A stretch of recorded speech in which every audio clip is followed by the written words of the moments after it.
Hey everyone, Brendan Snyder here. How are you? Thanks so much for joining me and welcome to a special review for the long-awaited former Skid Row vocalist Sebastian Bach and his brand new album, Child Within the Man. Fourth studio album from him. This was just released on Friday, May 10th of 2024. I'm going to do a full review and unboxing for you guys. We'll get into it here in just a bit. But before we start, if you're new to my channel and you haven't already hit the subscribe button, please do. Also, leave a comment, hit like. All those things do help support my channel. I'd greatly appreciate it. And of course, as an added bonus, by turning on notifications, you're going to stay up to date on everything going on in the world of music, just like this, with a special review for the brand new Sebastian Bach album, Child Within the Man. So I like to jump back, always do a little bit of history up front, just to refresh everyone's memory about, Sebastian Bach and Skid Row and all that great stuff as it ties in to some of the review things that I like to talk about. So obviously, most famous for fronting Skid Row. We all know that. It was during a period of 1987 to 1996. So it's actually a significantly long time. During that time, though, the band achieved a number of milestones, and I don't think everyone always remembers just how big Skid Row was. Their self-titled debut album that came out in 1989 featured two top 40 hits, but one of those being a top 10 hit, I Remember You. They ended up selling 5 million copies of that album. Their follow-up album, Slave to the Grind, that came out in 1991, 2 years later, entered the Billboard 200 album chart at #1. And that was the first time that a metal band had ever done that. And they would go on to sell 2 million copies of that album. So certainly not a one-hit wonder or anything like that. Two mega albums during that era, all helping the band to become one of the most successful glam metal era bands. And yes, I do consider Skid Row a glam metal band. I know we often debate that back and forth on this channel, but there you go. And unfortunately, though, due to music industry changes and infighting within the band and musical taste and just all those sort of things, Skid Row ended up breaking up in 1996. And now, outside of Skid Row, Sebastian Bach has had a really interesting career.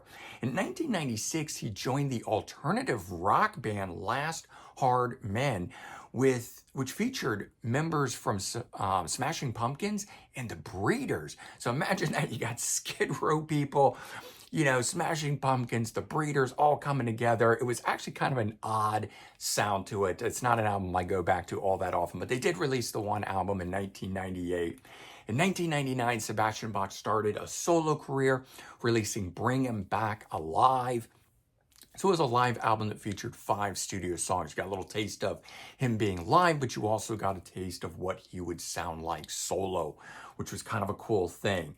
Then in 2000, he makes his Broadway debut in the musical The Rocky Horror Show. In 2002, he was the host of a VH1 TV show called Forever Wild.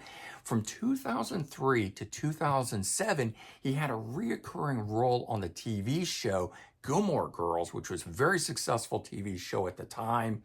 In 2006, he was part of the VH1 reality TV show called Supergroup.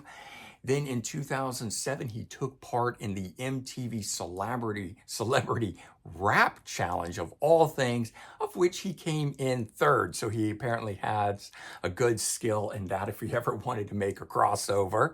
In 2008, though, he took part in the CMT Country Music Channel television reality show called Gone Country, in which he came in first place. So it just goes to show you Sebastian Bach can apparently sing anything from Broadway to country to rap to heavy metal to straight up hard rock. It's all there. If that wasn't enough, his vocals weren't famous enough, in 2011, he provided the voice to Prince Trenton in SpongeBob SquarePants.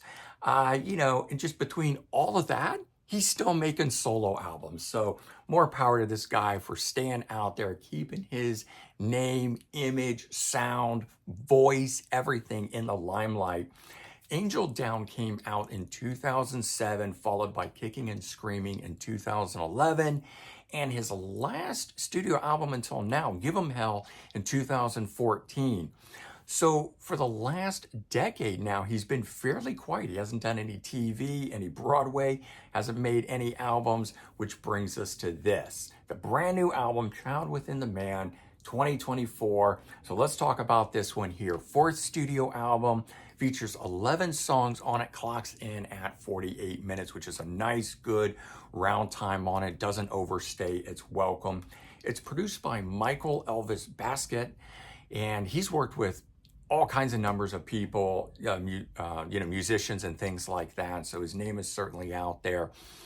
And this one here, what's also interesting is that he uses a band on this one more so than on other albums, where a lot of time he has a lot of famous people, bass player, drummer, guitarist come in, record the song.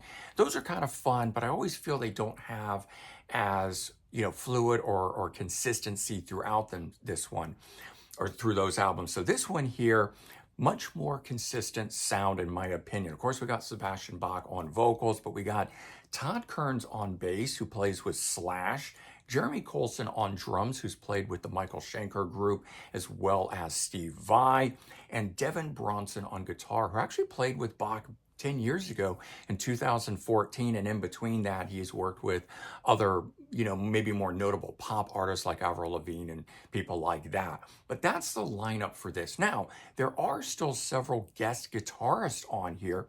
We've got John Five playing on the song Freedom, Orianthi playing lead guitar on Future of Youth, and Steve Stevens playing on the song FU.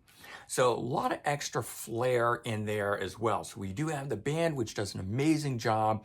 And then, of course, we've got some extra added flair, which is kind of cool. Now, first and foremost, it's been 10 long years since we got a Sebastian Bach album or even really heard him singing, on something like this. So I think his vocals sound really good on here. Sure, he's aged a bit, but he is still sounding really good. I think he's 56 now, so, certainly not too old, but you're starting to hear a little bit of that in his vocals, but all in all, he still sounds great. Very glad to hear that. I didn't quite know what to expect, not having heard him record an album for 10 years, but definitely very happy with the results. The album has a bit of a modern edge to it, but not like his last albums. He's definitely reverted back to a much more classic feel in the overall sound of the album. I think it's a nice kind of a bridge album, meaning it doesn't change the solo sound that we know from Sebastian Bach. It doesn't make the album so retro that it can't compete and be out there with today's music, but at the same time, it's not so modern that it is going to turn us classic fans off, with the new Motley Crue, the new Mick Mars. Some of that stuff is so modern edged that it just kind of, leaves us behind. It doesn't give us any of the characteristics and things that we like. Well, that is not the case here. It may have some modern flair to it, but it still has a lot of classic elements. And so while not specifically sounding like Skid Row era, it does have the sound to it that these songs could have been written between 1989 and 1992, just that they've got a little bit of that modern flair to them. So maybe my only complaint on this would be with the production. It's a bit muddy. I tend to like my recordings, the things I'm listening to sound very crisp, hearing all of the individual instrumentation separated, room to breathe. That's not a bad thing. That this album has a bit of that more muddy sound. It creates a more sort of wall of sound for it. And on something that's heavy like this, that you really want in your face, that can be a good thing too. So I tend to think a lot of people will probably really like the mix and the sound and the overall vibe of this album. It's very much like, again, his other albums. So we're not talking about anything different in it. But I think I would have really liked to have heard things have a little bit more space between them. Again, just when you've got somebody who has such an amazing vocals like Sebastian Bach, you really want those things to stand out sometimes. So the album itself is consistent. It actually rocks all the way through, doesn't fall off in the middle of it, holds my attention all the way to the end. And interestingly, there's only one ballad on it. I kept thinking, oh, this next one has got to be the ballad. This next one has got to be the ballad. Well, with 11 songs in the album, I got to track 10 and I'm like, where the heck is the ballad? Sure enough, Track 11 is the one and only ballad on it. Is called To Live Again. It's not my favorite song, so I'm actually glad it's at the last place. But after listening to the album a number of times, even that song has warmed up on me. And I listen to the entire album. I never turn it off halfway through it. And that just kind of tells you the quality of it. So let's go ahead and now talk about some standout tracks that are on this album. All right, so kicking off, we got track 3, Hold On to the Dream. This one here is the first song that kind of really changes up the pace. The first 2 songs on here really just boom, bang, right out of the gate. They're heavy, they're immediate, that sort of thing. This one here starts off a bit slow. You might even think this one's gonna be the ballad, but it builds and it builds until it's just as pummeling as those first 2 songs on here. Track number 4, What Do I Got to Lose? This was the first single off the album, and at the time, while I did enjoy it, it didn't really blow me away or, do anything for me. But I gotta say, after listening to it as much as I did leading up to this, and maybe that's why now I really like it, hearing it on the album too puts it in context. And this is one of the most classic sounding songs on the album. It has a bit of that Skid Row feel to it. I think it's a great song all in all, but I also really like where it's located on the album. For me, I never like it when the first single is the opening track. Then I hear that song so much, I get worn out on it. I don't want to hear it, and I end up skipping it a lot, making the flow of the album not go the way that I would like it. Well, here we got 3 songs leading up to it. Then you get the song that you know, and then you move on from there.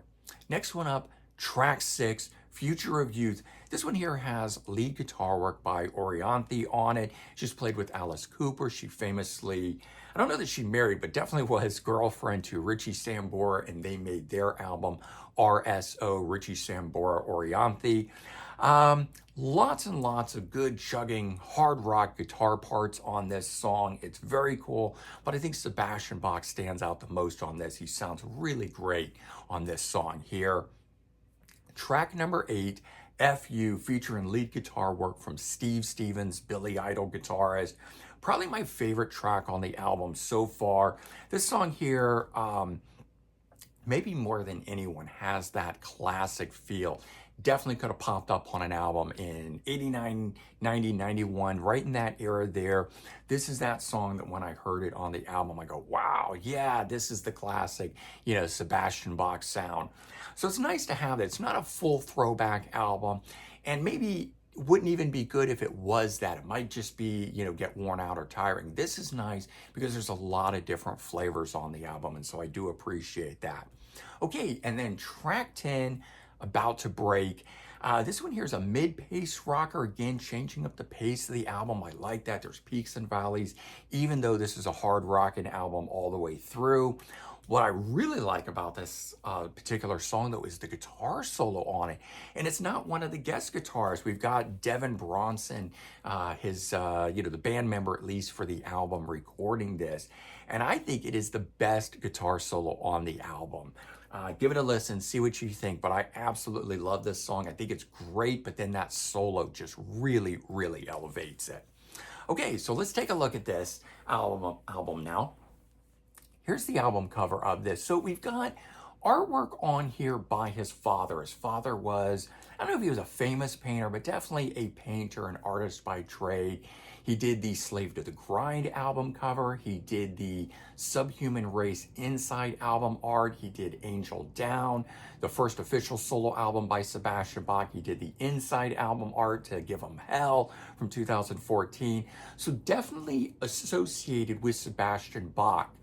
And I've kind of come to expect album art like that from Sebastian Bach. But this one here in particular, I don't know how much I like or don't like. We've got this album, painting of Sebastian Bach here where he is appearing even more youthful than he did when he was, starting out, kind of a thing, almost looking like he's a kid in this. That's just my take on it. So the album art didn't really grab me, I gotta say, but all in all, still kind of cool thing. I'm going to show you some more about it on the inside here. It gets cool, cooler, I should say.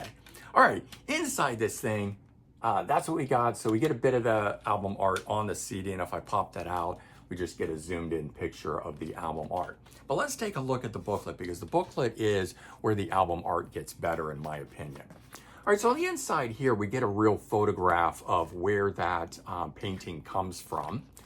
And as you're going through it, you know, you kind of get some more shots taken from around that time, maybe on the same day, I assume as much. Of course, we're getting lyrics that are in here. I think these are pictures of his dad throughout here.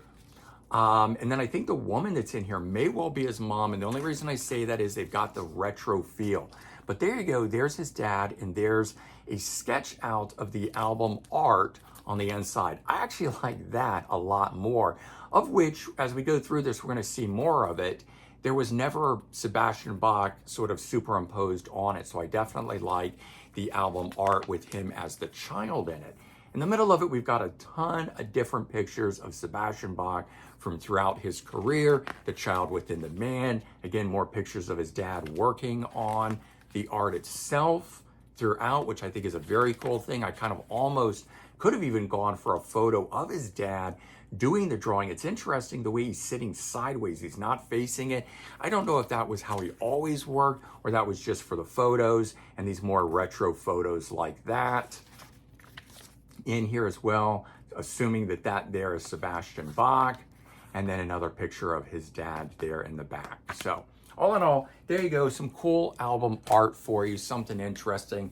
Not a lot of pictures. We only got the one photo of Sebastian Bach there on the back side of it, kind of from a distance. He is aging, but I would have enjoyed some other, you know, photo shoot type things of him.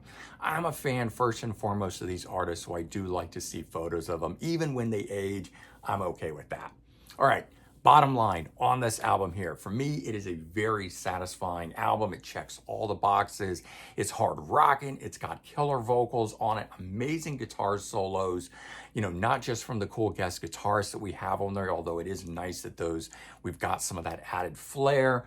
I think the album has really good flow to it, some peaks, some valleys. It holds my interest all the way through, all the way to the end on it. So for me, this album was worth the 10-year wait on it. I certainly hope we don't have to wait that long for our next solo album from Sebastian Bach, but all in all, definitely worth the wait. I am not disappointed with this album here. I think Sebastian Bach still has it. And if you're a fan of old Skid Row, if you're a fan of Sebastian Bach, I think this album is for you.